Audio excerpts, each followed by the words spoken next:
सोचिए एक ऐसे जीव के बारे में जो लगभग अमर है, जिसे मिटाया नहीं जा सकता। सुनने में किसी साइंस फिक्शन मूवी जैसा लगता है ना? पर यह हकीकत है। चलिए, आज बात करते हैं जल भालू यानी टार्डीग्रेड की। एक ऐसा जीव जो प्रकृति के हर नियम को चुनौती देता है। अच्छा, एक सवाल, क्या कोई भी जीव बिना किसी स्पेस सूट के, बिना किसी सुरक्षा के, अंतरिक्ष के उस खालीपन में, उस जीरो वैक्यूम में जिंदा रह सकता है, जहां जानलेवा रेडिएशंस है? पहली बार में तो यही लगता है कि नहीं, ये तो हो ही नहीं सकता, नामुमकिन है। लेकिन जवाब है हाँ, ऐसा एक जीव है, और उसका नाम है टार्डीग्रेड, जिसे हम प्यार से जल भालू या वाटर बेयर भी कहते हैं। अब ये कोई विशाल जानवर नहीं है, ये तो 1 मिलीमीटर से भी छोटा है। सच पूछिए तो ये एवोल्यूशन का एक जीता जागता करिश्मा है। तो चलिए, सबसे पहले ये जानते हैं कि आखिर ये जीव इतना खास क्यों है, इसे अविनाशी क्यों कहा जाता है, आखिर इसकी ताकत की हद क्या है। आइए देखते हैं। देखिए, ये 150 डिग्री सेल्सियस की गर्मी झेल सकता है। सोचिए, पानी तो 100 डिग्री पर उबलने लगता है, ये उससे भी 50 डिग्री ज्यादा। ऐसी गर्मी में तो ज्यादातर जीव एक पल भी नहीं टिक सकते। और अगर ठंड की बात करें तो ये -272 डिग्री सेल्सियस तक में जिंदा रह सकता है। ये एब्सोल्यूट जीरो के बिल्कुल करीब है, मतलब इससे ज्यादा ठंडा कुछ हो ही नहीं सकता। ये वो तापमान है जहां सब कुछ जम जाता है, एटम्स तक। और अब वो बात जो दिमाग घुमा देती है, रेडिएशन। ये हम इंसानों के मुकाबले 1000 गुना, जी हाँ, 1000 टाइम्स ज्यादा रेडिएशन झेल सकता है। इतनी रेडिएशन तो किसी भी दूसरे जीव को सेकंडों में खत्म कर देगी। तो सवाल उठता है, आखिर कैसे, मतलब ये करता कैसे है ये सब? इसका जो राज है ना, वो सच में किसी साइंस फिक्शन कहानी जैसा ही है।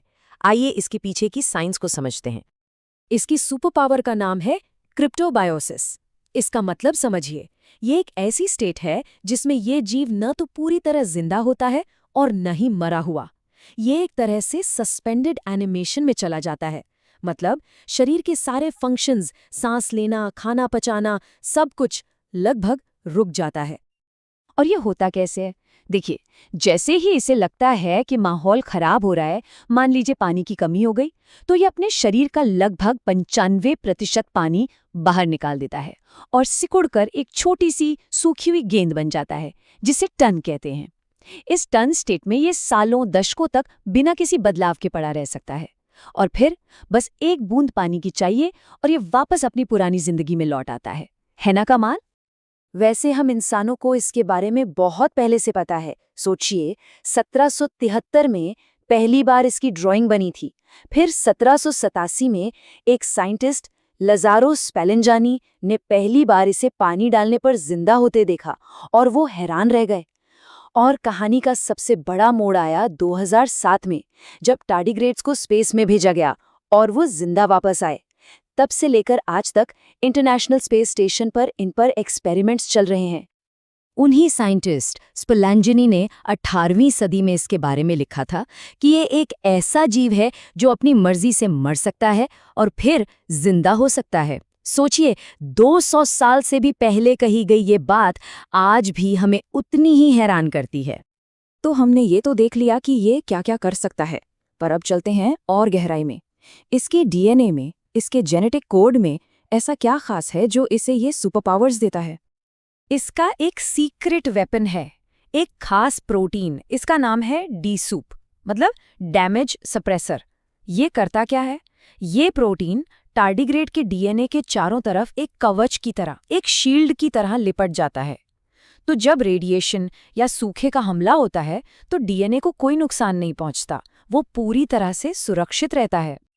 और एक और हीरो है, CAH प्रोटीन्स। अब इनका काम भी बड़ा मजेदार है। जब टार्डीग्रेड का शरीर सूख रहा होता है तो उसकी कोशिकाओं के अंदर का सामान बिखर सकता है, टूट सकता है। ये प्रोटीन्स ठीक उसी समय एक जेल जैसा स्ट्रक्चर बना लेते हैं। ये बिल्कुल वैसा ही है जैसे हम किसी नाजुक चीज को बॉक्स में रखने से पहले बबल रैप से पैक करते हैं ताकि वो टूटे नहीं। ये जेल वही काम करता है। अब यहाँ कहानी में एक और दिलचस्प बात सामने आती है। वैज्ञानिकों को लगता है कि टार्डीग्रेड्स के जो पूर्वज थे वो साइज में काफी बड़े हुआ करते थे। मतलब ये अविश्वसनीय ताकत हासिल करने के लिए इवोल्यूशन में इन्हें पहले छोटा होना पड़ा। क्यों? क्योंकि एक बड़े शरीर का 95% पानी निकालकर उसे फिर से जिंदा करना प्राय नामुमकिन है। अच्छा, ये सब तो ठीक है। एक छोटा सा जीव है, बहुत मजबूत है, पर इससे हमारा क्या फायदा? ये सवाल बहुत जरूरी है, क्योंकि टार्डिग्रेड की ये जो सुपर पावर्स है ना, वो हम इंसानों के लिए, हमारी दुनिया के लिए एक बहुत बड़ा वरदान बन सकती हैं। तो साइंटिस्ट ने क्या किया, उन्होंने टार्डिग्रेड के उसी डीसप प्रोटीन को निकाला और इंसानी कोशिकाओं में डाल दिया। फिर उन कोशिकाओं पर खतरनाक रेडिएशन डाली और नतीजा हैरान करने वाला था। जिन कोशिकाओं में डीसप प्रोटीन था वो बच गईं, उनके डीएनए को ना के बराबर नुकसान हुआ, जबकि जिन कोशिकाओं में ये प्रोटीन नहीं था वो खत्म हो गई।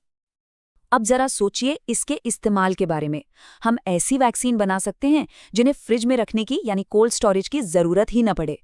इंसुलिन, ग्रोथ हार्मोन्स, यहाँ तक कि कैंसर और हीमोफीलिया जैसी गंभीर बीमारियों की दवाइयाँ भी बिना खराब हुए लंबे समय तक रखी जा सकेंगी। इस कोल्ड चेन की जरूरत खत्म होने का मतलब समझते हैं? इसका मतलब है कि ये जीवन बचाने वाली दवाइयाँ और वैक्सीन दुनिया के उन कोनों तक पहुंच पाएंगी जहां आज बिजली और फ्रिज की सुविधा नहीं है। सोचिए इससे कितनी जानें बचाई जा सकती हैं। और बात सिर्फ मेडिकल साइंस तक ही सीमित नहीं है। खेतीबाड़ी में देखिए, हम ऐसी फसलें उगा सकते हैं जो भयानक सूखे में भी खराब न हों। और स्पेस एक्सप्लोरेशन, जो एस्ट्रोनॉट्स मंगल जैसे लंबे मिशन पर जाएंगे, उन्हें स्पेस के खतरनाक रेडिएशन से बचाने के लिए भी इसका इस्तेमाल हो सकता है। तो आखिर में बस यही एक सवाल मन में आता है कि अगर 1 मिलीमीटर से भी छोटा ये जीव स्पेस में जिंदा रहने का राज अपने अंदर छिपाए हुए है, तो हमारी इस प्रकृति में, हमारे चारों तरफ और न जाने कितने ऐसे अनगिनत रहस्य दबे पड़े हैं जो बस खोजे जाने का इंतजार कर रहे हैं और जो शायद हमारे आने वाले कल को पूरी तरह से बदल सकते हैं।